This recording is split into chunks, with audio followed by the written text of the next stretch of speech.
Ram Ram everybody. मैं रोशन लाल यादव आप सभी का मेरे यूट्यूब चैनल रोशन ट्यूटोरियल पर हार्दिक स्वागत और अभिनंदन करता हूं। दोस्तों, हम डाइस टॉपिक है उसको कर रहे हैं और इसमें हम अभी तक टोटल 13 पार्ट देख चुके हैं। ये पार्ट 14 है जो आप देख रहे हैं, ठीक है। और अब हम जल्द ही डाइस को ख़त्म कर देंगे। और डाइस ऐसा हुआ है कि आपके लिए चाहे जो भी एग्ज़ाम आप दें, चाहे वो सीजीएल दें, सीपीयूएसआई का दें, ठीक है, सीएचएसएल का दें, एमटीएस का दें, कांस्टेबल का दें, ठीक है, एनटीपीसी दें, जो भी आप एग्ज़ाम दें उन सभी में जो मैं डाइस करा दूंगा, इससे बाहर डाइस का क्वेश्चन नहीं जाएगा, ठीक है। चलिए शुरुआत करते हैं। उससे पहले मैं आपको एक कहता हूं दोस्तों कि अगर आप थोड़ा सा टाइम निकाल के मेरे इस चैनल को प्रमोट करते हैं और आप लोगों को जोड़ते हैं तो ये आपके लिए बहुत ही बेनिफिशियल भी होगा ये चैनल। क्योंकि जितना जल्दी आप लोग इस चैनल के माध्यम से लोगों को जोड़ेंगे, मैं अपने लेवल पर पूरी कोशिश कर रहा हूँ, लेकिन मेरे पास समय का अभाव है। इस वजह से मैं कम कांटेक्ट कर पाता हूँ। मैं कह भी नहीं पाता लोगों को जल्दी से कि आप जोड़िए, जो पढ़ रहे हैं फिलहाल एटलीस्ट उनके पास आप इस चैनल को लेके जाइए और एक बार आप उसे ये दिखा दीजिए कि भाई यहाँ बेसिक से चीज़ें हो रही हैं और आप भी कर सकते हैं, ठीक है। और टॉपिक ऐसे करा रहा हूँ मैं, कहीं कुछ छोड़ ही नहीं रहा आपके लिए, ठीक है। आपको कहीं भी कोचिंग करने की ज़रूरत है ही नहीं। मैं पहले भी बोला था ये बात और अब भी बोल रहा हूँ। मेरा फाइनल मोटिव यही रहेगा कि आपको पूरा कंटेंट मैं फ्री ऑफ कॉस्ट अवेलेबल करा दूँ जितना जल्दी से जल्दी हो सके, ठीक है। और मैं उसी दिशा में आगे बढ़ रहा हूँ, ठीक है। चाहे वो मैथ हो, रीजनिंग हो, इंग्लिश हो, जीएस हो। मेरा टारगेट था कि वो 20,000 क्वेश्चन की सीरीज चलाने का, लेकिन समय का अभाव है दोस्तों, ठीक है। अब जैसे जैसे समय मिलेगा उस हिसाब से हम चीज़ें करेंगे, ठीक है। तो चलिए शुरुआत करते हैं क्वेश्चन के साथ।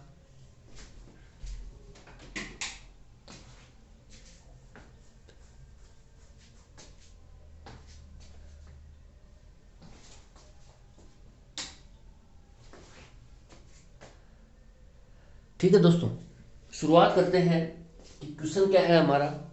क्वेश्चन है कि इस तरीके से दो फिगर हमारे को दिए हुए हैं, फिगर 1 एंड फिगर 2, और आपसे एग्जामिनर पूछ रहा है तीन बिंदु के विपरीत कितने बिंदु होंगे। How many dots will be opposite of three dots, ठीक है। कि तीन बिंदुओं के विपरीत कितने बिंदु होंगे, ये आपसे एग्जामिनर पूछना चाह रहा है। दोस्तों, मैंने आपको पहले भी कहा था, जब आपके पास दो फिगर हो डाइस के अवेलेबल हो तो आप वहां पर सीधा ही रूल नंबर 5 को अप्लाई कीजिए। जो क्लॉकवाइज कंसेप्ट है हमारा, रूल नंबर 5 क्या है, क्लॉकवाइज कंसेप्ट है। 99% केस में हमारा आंसर रूल नंबर 5 से आएगा वहां पर, ठीक है। 1% केस ऐसा होता है कि कई बार क्या होता है, एग्जामिनर इस तरीके से डाइस सेट करता है कि वहां नहीं में मिल पाता। जैसे मैंने क्वेश्चन भी कराया था आपको, ठीक है। तो उस पर डिपेंडेंट मत रहना, लेकिन वो रूल बहुत बढ़िया है और उससे क्वेश्चन होते हैं, ठीक है। तो चलिए शुरुआत करते हैं। रूल नंबर 5 जब मैंने लगाया तो क्लॉकवाइज कंसेप्ट है। क्वेश्चन क्या कर रहा है, तीन बिंदु के विपरीत कितने बिंदु आएंगे। तो तीन बिंदु देखिए, आप अगर यहाँ ऐसे नहीं लिख पाते हैं तो ये लिख लीजिए। देखिए तीन डॉट है, तो जो फिगर 1 है इसमें मैंने देखा तीन। तीन के बाद मैं क्लॉकवाइज चलता हूँ दोस्तों, तो मेरे को मिलता है दो, तो दो मिल गया। दो की तरफ मैं क्लॉकवाइज चलता हूँ तो मेरे को मिलता है छः। जब फिगर 2 की मैं बात करता हूँ तो तीन बिंदु यहाँ पर है, तीन के आगे मिलता है छः और छः के साथ आगे मिलता है चार, ठीक है। अब यहाँ भी देखिए, आप आपके सामने है दोस्तों, ठीक है दोस्तों। अब आप ये देखिए कि यहाँ ऑप्शंस मेरे पास अवेलेबल हैं, एक या पांच, दो, तीन और पांच, ठीक है। इनमें से कोई ऑप्शन आपको सेट करना है, चुनना है इनको, ठीक है। तो आप ये देखिए कि आपके पास क्या है। आपके पास है कि छः जो है मेरा दो बार आ रहा है। अब मैं छः यहाँ लूँ या फिर मैं छः यहाँ लूँ, कहाँ लूँ मैं छः, ठीक है। तो मेरे सामने एक चुनौती है। इस तरीके से ये रूल नंबर 5 में नहीं यहाँ लगा पाऊंगा। मैंने पहले भी बताया था कि 99% केस में ही लगता है, 1% केस में नहीं लगता है। और वो बताते हैं आपको कि देखिए 3 सेकंड में निकालिए पासे का कंसेप्ट, ठीक है, पासे का सवाल। तो वो उन लोगों को ये सवाल आप जरूर दें और उनसे करवाएं आप कि वो क्या करते हैं फिर उस सिचुएशन में। ठीक है, तो कोई भी चीज़ को आप जब तक डीपली नहीं पढ़ोगे, मैंने पहले भी पिछले वीडियो में बताया था आपको, तब तक चीज़ें क्लियर नहीं होगी, आपके कंसेप्ट क्लियर नहीं होंगे और एग्जाम में क्वेश्चन आएंगे। इसमें कोई दो राय नहीं है दोस्तों कि एग्जाम में कोई इजी क्वेश्चन ही आए, ऐसे क्वेश्चन भी वो एग्जामिनर रख सकता है आपके सामने। ठीक है, तो चलिए आप रूल नंबर 5 जब आपने लगाया, देखा कि यार 5 7 2 ही दिख रहे हैं मेरे को, तो रूल नंबर 5 लगा देता हूँ। जब आपने रूल नंबर 5 को अप्लाई किया तो मेरा ये रूल नंबर जो 5 है ये नहीं लग पा रहा है, आपके सामने है। आप यहाँ पर क्या लोगे, 3 के अपोजिट इस केस में यहाँ पर क्या रखोगे, आप 1 रख लोगे। ठीक है, अब आप 6 की पोजीशन भी यहाँ डिसाइड कर नहीं पा रहे। ठीक है, 6 कहाँ पर आएगा, या तो यहाँ आएगा या यहाँ आएगा, फिर अगर यहाँ आता है तो फिर यहाँ क्या आएगा। ठीक है, यहाँ आपके सामने 1 या 5 हो सकता है। ठीक है, 1 या 5 हो सकता है, लेकिन ये आपको दिमाग लगाना पड़ेगा यहाँ पर। ठीक है, अगर यहाँ पर 1 आता है तो यहाँ 5 आता है, तो मैं मानता हूँ कि 6 की फिक्स पोजीशन ये है। ठीक है, इफ 6 की जो फिक्स पोजीशन मैं यहाँ कर लेता हूँ और मैं कहता हूँ कि या तो 1 आएगा या 5 आएगा, अगर यहाँ पर मैं 1 रख लेता हूँ, ठीक है, 1 को फिक्स कर देता हूँ तो यहाँ पर 5 आ जाएगा। अगर मैं यहाँ पर 1 को फिक्स करता हूँ तो यहाँ पर 5 आएगा। ठीक है, तो यहाँ पर सवाल तो देखिए इससे हो जाएगा, 1 या 5 में से कोई ना कोई आएगा, लेकिन आप इतना दिमाग वहां नहीं लगा पाएंगे। ठीक है, तो आप सिर्फ ये देखिए कि कोई भी नंबर 2 बार रिपीट हो रहा है तो वहां पर रूल नंबर 5 मेरा नहीं लग पा रहा है। ठीक है, फिर आप आ जाइए रूल नंबर 1 पर। ठीक है दोस्तों, तो आप आ गए रूल नंबर 1 पर। रूल नंबर 1 जो है मेरा क्या कहता है कि जो मेरे पास 3 डॉट हैं, इसके अपोजिट कौन कौन से डॉट हो सकते हैं, 1 हो सकता है, 2 हो सकता है, 3 तो हो नहीं सकता, 4 हो सकता है, 5 हो सकता है और 6 हो सकता है। भाई 1 2 3 नंबर है मेरा, इसके अपोजिट कौन कौन से नंबर हो सकते हैं, 1 हो सकता है, 2 हो सकता है, खुद नंबर खुद के अपोजिट तो होगा नहीं। ठीक है, तो 3 नहीं हो सकता, उसके इसमें 4 हो सकता है, 5 हो सकता है और 6 हो सकता है। ठीक है, अब आप डाइस फिगर नंबर 1 पे गए और आपने देखा कि 3 डॉट के साथ यहाँ पर अवेलेबल है आपके साथ, ऐसे लिख लीजिए इसको, 6 2 3 3 6 4। ठीक है, अब यहाँ पर आपने देखा फिगर 1 में कि फिगर 1 में 3 के साथ 2 और 6 अवेलेबल है। तो जो भी डाइस का कंसेप्ट क्या है कि जो भी साइड या जो भी नंबर या जो भी अक्सर आपके सामने दिखता है, किसमें, जिस नंबर के साथ में आएगा वो कभी भी वो साइड अपोजिट नहीं होगी। ठीक है, तो 3 के अपोजिट यहाँ पर 2, पहले वाले फिगर से मैं कह सकता हूँ 2 और 6 नहीं होगा। दूसरे वाला फिगर जब मैंने देखा तो मैंने देखा कि 3 के साथ तो 4 और 6 आ रहा है।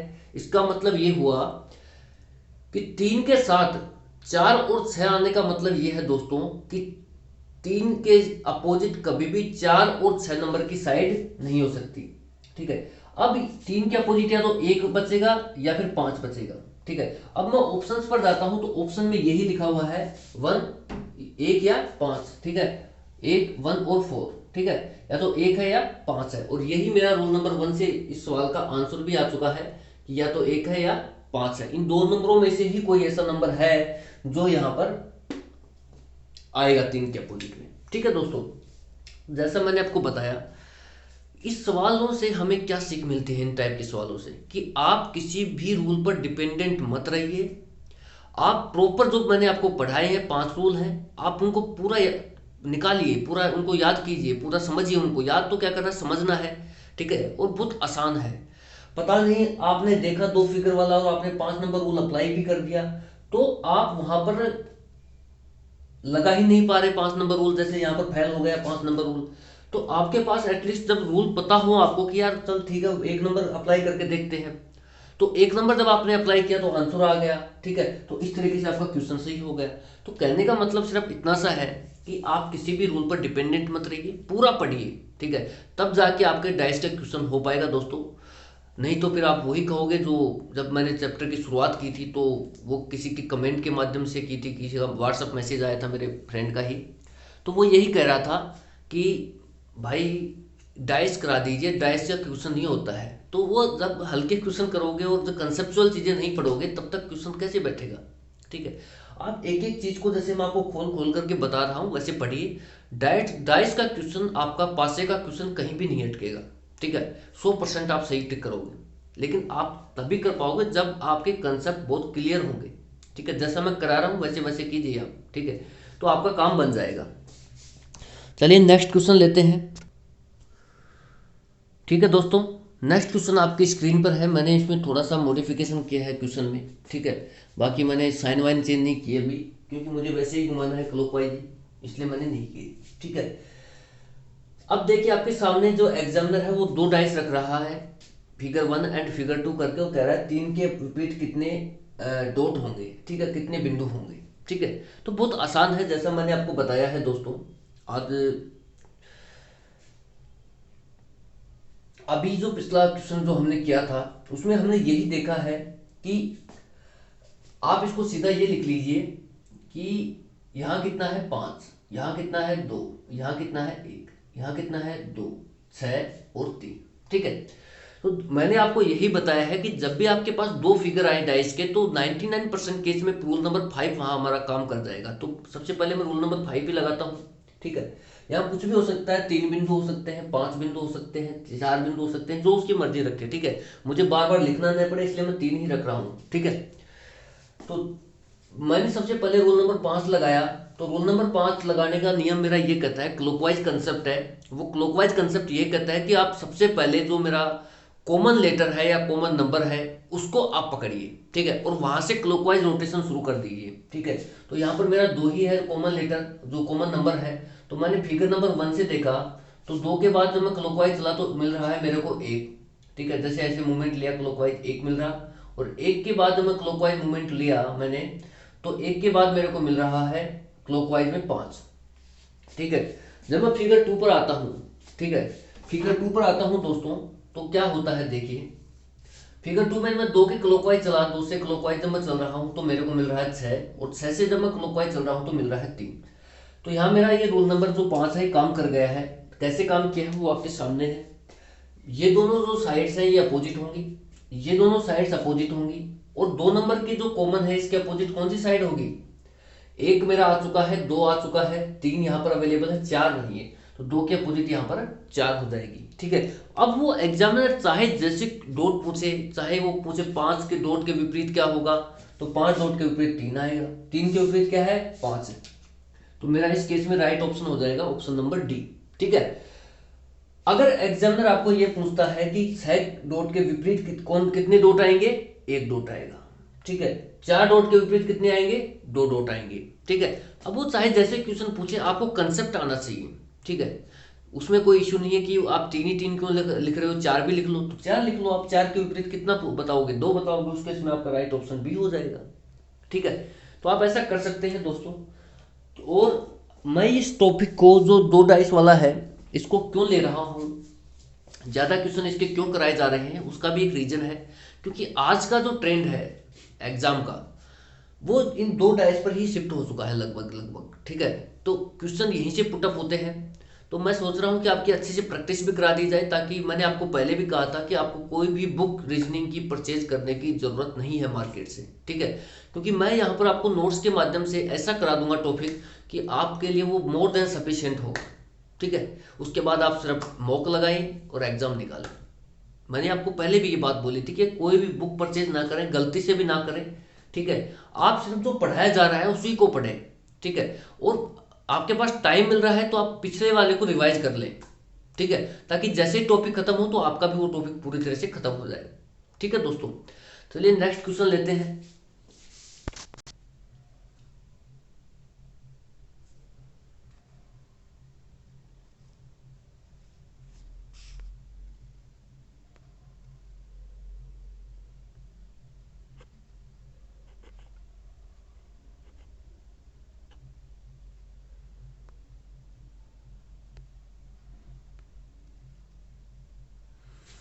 ठीक है दोस्तों, नेक्स्ट क्वेश्चन आपके स्क्रीन पर है, ठीक है।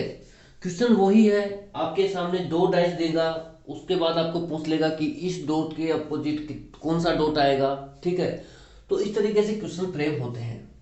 तो सबसे पहले जब भी आपके पास, मैंने बताया है कि जब भी आपके पास दो डाइस आते हैं तो आप रूल नंबर 5 वहां पर अप्लाई करने की कोशिश करें सबसे पहले, ठीक है। हमारा रूल नंबर 5 क्या कहता है कि आप सबसे पहले जो कॉमन लेटर आ रहा है, कॉमन नंबर आ रहा है या कॉमन साइड आ रही है, वहां से शुरुआत करें और वहां से क्लॉकवाइज रोटेशन आप लेना शुरू करें, बस।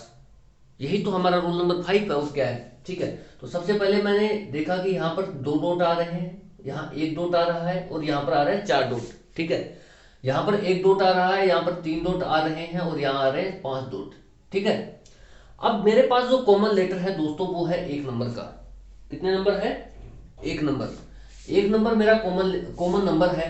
अब मैं फिगर 1 में मैंने वही रूल नंबर 5 मैंने आपको बताया, क्लॉकवाइज रोटेशन है। आप कॉमन नंबर को ढूंढिए, कॉमन साइड को ढूंढिए या कॉमन लेटर को ढूंढिए, उसके बाद आप क्लॉकवाइज रोटेशन शुरू कर दीजिए। बस आपके पास क्या है? Common common number 1। 1 से जब आप फिगर 1 में देखा, 1 के बाद क्लॉकवाइज रोटेशन लिया तो क्या आ रहा है? 4। 4 के बाद आपने क्लॉकवाइज रोटेशन लिया तो क्या आ रहा है? 2। जैसे आप फिगर 2 पर शिफ्ट होते हैं तो फिगर 2 में 1 के बाद 1 से क्लॉकवाइज रोटेशन लेते हैं तो क्या आ रहा है दोस्तों? ठीक है, जैसे ही आप फिगर 2 पर शिफ्ट होते हैं, फिगर 2 में आपने देखा कि जो हमारा कॉमन नंबर है 1, 1 की से जब हम क्लॉकवाइज रोटेशन ले रहे हैं तो आ रहा है 3, 3 से जब हम क्लॉकवाइज रोटेशन ले रहे हैं तो आ रहा है 5। ठीक है, तो अब आपका जो सवाल है वो बन चुका है। कैसे बना? तो 4 डॉट है उसके अपोजिट आ रहे हैं 3 डॉट, तो 2 डॉट है उसके अपोजिट आ रहे हैं 5 डॉट, और जो बच गया वो 1 के जो हमारा कॉमन नंबर है उसके अपोजिट हो जाएगा, तो बस कितना गया? 6। ठीक है, अब आपके लिए कोई बड़ी बात नहीं है, चाहे वो ऐसे बोलता है आपको कि 6 नंबर के अपोजिट नंबर बताइए, 1 के अपोजिट बताइए, 4 के अपोजिट बताइए, या फिर 3 के अपोजिट बता दीजिए, या फिर आपसे कह सकता है 2 के अपोजिट बता दीजिए, तो कह सकता है 5 के अपोजिट बता दीजिए, तो आप बता सकते हैं। ये जो दोनों नंबर है 2 और 5 आपस में अपोजिट होंगे। अगर आपको कहता है कि 2 के अपोजिट क्या आएगा तो 5 आएगा, 5 के अपोजिट क्या आएगा? 2 आएगा। अगर एग्जामिनर आपसे क्वेश्चन करता है कि 4 डॉट के अपोजिट कितने डॉट आएंगे तो 3 डॉट आएंगे। क्वेश्चन ने क्या कहा है? 4 डॉट के अपोजिट कितने डॉट आएंगे तो 3 डॉट आएंगे। ये हमारा सवाल था, ऑप्शन नंबर सी सही है। ठीक है, अगर वो कहता है कि 3 डॉट के अपोजिट कितने डॉट आएंगे तो 4 डॉट आएंगे, 1 डॉट के अपोजिट कितने डॉट आएंगे? 6 डॉट आएंगे, और 6 डॉट के अपोजिट कितने आएंगे? 1 डॉट आएंगे। ठीक है, जो विपरीत वाला कंसेप्ट है उसकी लैंग्वेज दोस्तों एग्जाम में कैसे ये ही आएगा, लेकिन इसको और मॉडिफिकेशन एग्जामिनर कर सकता है। वो आपसे कहेगा कि अगर 4 डॉट की साइड आपको ऊपर दिख रही है पासे में, तो उसके नीचे वाली साइड जो साइड है वो उस पर कितने डॉट है। ठीक है, तो इसका मतलब ये हुआ अगर ऊपर वाली साइड मुझे दिख रही है ये वाली, तो इसके नीचे वाली साइड जो होगी ये इसकी अपोजिट साइड होगी। ठीक है, अगर मैं आपको सीधा ये बता रहा हूँ कि अपोजिट साइड ये है तो बात वही है। अगर एग्जामिनर थोड़ा आपको घुमा रहा है गोल गोल कि ऊपर वाली सतह है वो 3 डॉट दिखा रही है, तो नीचे वाली सतह कितने डॉट दिखाएगी, how many dots will be there at the bottom side. ठीक है, तो आपके सामने इस तरीके से क्वेश्चन आ जाएंगे, तो आपको उसमें घबराने की जरूरत नहीं है। ठीक है, लैंग्वेज से घबराने की जरूरत नहीं है। अगर वो कहता है कि ऊपर वाली सतह पर आपको इतने डॉट दिखाई देते हैं तो नीचे वाली सतह पर कितने डॉट होंगे, तो आप बहुत आसानी से आप जवाब दीजिए उसका। आप विपरीत सतह लेकर के अपोजिट पेयर का कंसेप्ट वहां लगाइए, और विपरीत जो कितने बिंदु बनेंगे वो निकालिए, जैसा मैंने आपको निकालना बताया है उसी से ही आंसर निकालिए। ठीक है, उसके बाद हम देखते हैं नेक्स्ट क्वेश्चन दोस्तों। कोशिश ये है आज कि क्वेश्चन कराए जाएं, जितने हो जाए उतने ही सही है। ठीक है, क्योंकि टाइम ऑलमोस्ट 11 बज चुके हैं रात के, और नींद भी आने लगी है, फिर भी चलो कराते हैं ये टॉपिक तो आपको। ठीक है दोस्तों, नेक्स्ट क्वेश्चन आपकी स्क्रीन पर है, आपको डॉटेड दिख रहे हैं डॉट। ठीक है, कैसे क्या है वो बता देते हैं। क्वेश्चन सेम ही है, बस मैं आपको प्रैक्टिस करा रहा हूँ अब। ठीक है, कंसेप्ट मैंने बहुत अच्छे से आपके साथ डिस्कस कर चुका हूँ मैं, अब उस पर प्रैक्टिस चल रही है। जो भी मैंने आपको टाइप बताए हैं क्वेश्चंस के, उन पर प्रैक्टिस करा रहा हूँ कि और कैसे कैसे हम प्रैक्टिस कर सकते हैं, क्वेश्चन किस किस टाइप के जनरेट हो सकते हैं वो सब देख रहे हैं। ठीक है, तो एग्जामिनर अगर आपके सामने ये रखता है इस तरीके से कि 2 डाइस दे दे और पूछ ले कि 4 के विपरीत कौन सी सतह होगी, या 4 की सतह नीचे है तो ऊपर वाली सतह कौन सी होगी, तो वो विपरीत विपरीत सतह ही है, तो आप वो कंसेप्ट लगाए। ठीक है, अब मैंने आपको ये बताया है जब भी आपके पास 2 डाइस अवेलेबल हो, ठीक है, तो आप सीधा ही उसमें रूल नंबर 5 अप्लाई करने की कोशिश करें। रूल नंबर 5 मेरा ये क्या है, ये कहता है कि आप कोई भी कॉमन लेटर, कॉमन साइड, या फिर कॉमन कॉमन नंबर जो भी आपको मिल रहा है वो लें, और वहां से क्लॉकवाइज रोटेशन शुरू करें बस। ठीक है, तो आपका काम बन जाएगा, आपको अपोजिट पेयर मिल जाएगा। ठीक है, तो जैसे ही मैंने इस फिगर को देखा तो यहाँ पर मुझे मिल रहा है 6 डॉट, यहाँ मिल रहा है 2 डॉट और यहाँ मिल रहा है 1 डॉट, यहाँ 6, 4 और 3। तो जो कॉमन लेटर है मेरा, कॉमन साइड है मेरी, वो क्या है दोस्तों 6। अब मैं सीधा क्या करूंगा, फिगर 1 से 6 से क्लॉकवाइज जब मैंने रोटेशन लिया, क्लॉकवाइज चला तो आ रहा है 2, फिर 2 से जब मैं क्लॉकवाइज चलता हूं तो आ रहा है 1 डॉट।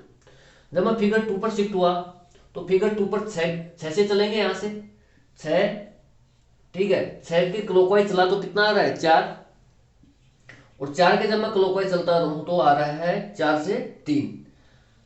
तो अब वो पूछना क्या चाहता है आपसे, वो इश्यू नहीं है।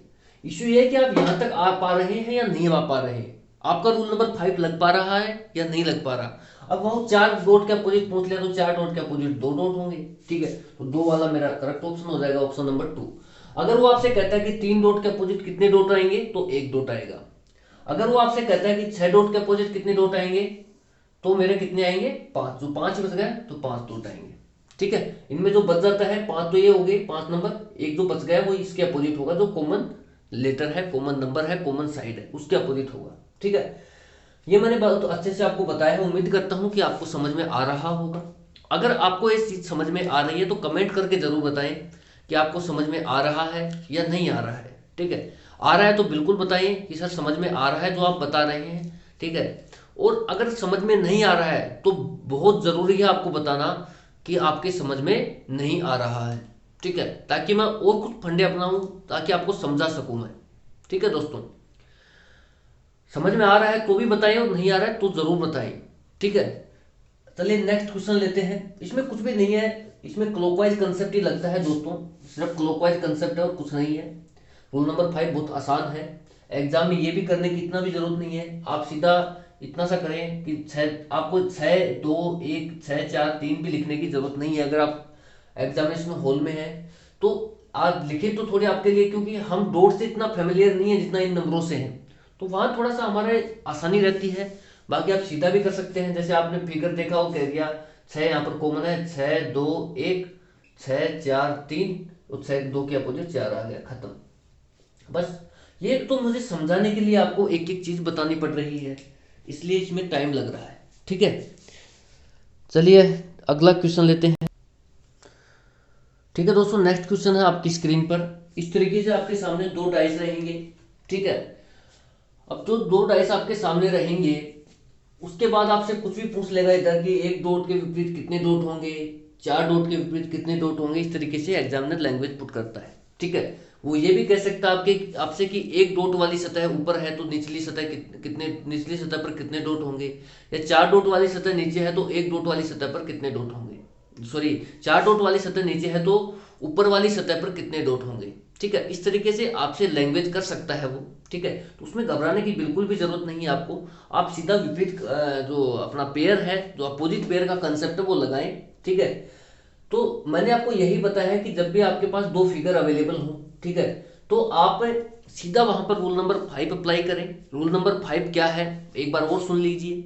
हर क्वेश्चन में मैं आपको बताते जा रहा हूं कि आप कोई भी कॉमन लेटर, कोई कॉमन साइड, ठीक है, या फिर कोई भी कॉमन नंबर जो आपको दिख रहा है उसको पकड़े और क्लॉकवाइज रोटेशन शुरू करें फिगर में, बस इतना ही तो है रूल नंबर 5। और क्या है, अब जैसे यहां पर फिगर 1 में आपने लिया तो फिगर 1 में देखिए यहाँ 2 है, यहाँ 2 डॉट है और यहाँ भी 2 डॉट है, यहाँ पर 1 डॉट है और यहाँ पर है 5 डॉट, ठीक है, यहाँ पर है 6 डॉट और यहाँ है 3 डॉट। तो दोस्तों आप खुद देखिए, क्या देखिए कि जो कॉमन नंबर है मेरा वो क्या आ रहा है, वो आ रहा है 2, ठीक है। तो 2 नंबर है वो मेरा कॉमन है। अब मैं 2 से क्लॉकवाइज रोटेशन कहां से शुरू करूंगा, मेरे कॉमन नंबर से, ठीक है। तो फिगर 1 में जब मैं कॉमन नंबर 2 से क्लॉकवाइज रोटेशन शुरू करता हूं, 2 के बाद आ रहा है 1 और 1 के बाद आ रहा है दोस्तों 5, ठीक है। जब फिगर 2 में जाता हूं मैं, ठीक है, फिगर 2 में मेरा जो कॉमन नंबर है वो कितना है 2। 2 से जब मैं क्लॉकवाइज रोटेशन लेता हूं तो आ रहा है कितना 6, और 6 से जब मैं क्लॉकवाइज रोटेशन लेता हूं तो कितना आ रहा है 3, ठीक है। अब वो एग्जामिनर जो उसकी मर्जी आए यार वो पूछे, उससे कोई फर्क नहीं पड़ता, ठीक है। वो पूछ ले कि 1 के अपोजिट कितने डॉट आएंगे तो 6 डॉट आएंगे, तो 1 के अपोजिट पूछा है तो 6। अगर एग्जामिनर आपसे कहता है कि 3 के अपोजिट कितने डॉट आएंगे तो 5, अगर आपको एग्जामिनर ये कहता है कि 2 के अपोजिट कितने डॉट आएंगे, तो जो बच गई साइड, अब 1 हो गया, 2 हो गया, 3 हो गया, 4 नंबर बच गया, ठीक है, जो इस कॉमन साइड के अपोजिट आएगा, आप यहाँ पर भरें जो बच गया है उसको, वो इस कॉमन साइड के अपोजिट होगा। ठीक है, अगर वो कहता है 4 डॉट वाली सतह के विपरीत कौन सी सतह होगी, तो 2 नंबर डॉट वाली होगी। ठीक है, अगर वो ये लैंग्वेज रखता है कि 4 डॉट वाली सतह आपको ऊपर दिख रही है, तो उसके सबसे नीचे वाली सतह पर कितने डॉट होंगे, तो ये होगी 2 डॉट। ठीक है, और देखते हैं, 25 मिनट हो चुके हैं। ठीक है दोस्तों, और सभी को आज ये रिपब्लिक डे पर ये वीडियो शूट किया जा रहा है, तो सभी को गणतंत्र दिवस की बहुत बहुत शुभकामनाएं। ठीक है, रिपब्लिक डे की आपको बहुत ढेरों सारी बधाइयाँ। और चलिए, आप पढ़ते रहिए इसी तरीके से इस चैनल के माध्यम से, और आप लोगों को भी इससे जोड़िए जितना आप जोड़ सकते हैं दोस्तों। ठीक है, बाकी आप खुद पढ़िए, आपको अगर फ़ायदा मिल रहा है तो मेरे को ज़रूर कमेंट के माध्यम से ज़रूर बताना। ठीक है, कि आपने कुछ गेन कर रहे हो या फिर नहीं कर पा रहे, या फिर बाकी चैनल की तरह मैं भी टाइम पास ही करा रहा हूँ आपका। ठीक है, तो बाकी जो चैनल्स हैं मार्केट में यूट्यूब पर, ठीक है, वो जो कंटेंट दे रहे हैं और मेरा कंटेंट है उसमें कितना डिफरेंस है आप ज़रूर मुझे बताएं। ठीक है, और ये छोटी छोटी चीज़ें आप जो कर सकते हैं, कमेंट कर सकते हैं। ठीक है, और इससे क्या होता है कि मुझे भी लगता है कि हाँ, जो व्यूवर्स हैं वो इंटरेस्ट ले रहे हैं। ठीक है, तो और भी काम करने का दिल करता है। ठीक है, तो thank you so much for watching, इतना ही कहेंगे, और जय हिंद दोस्तों।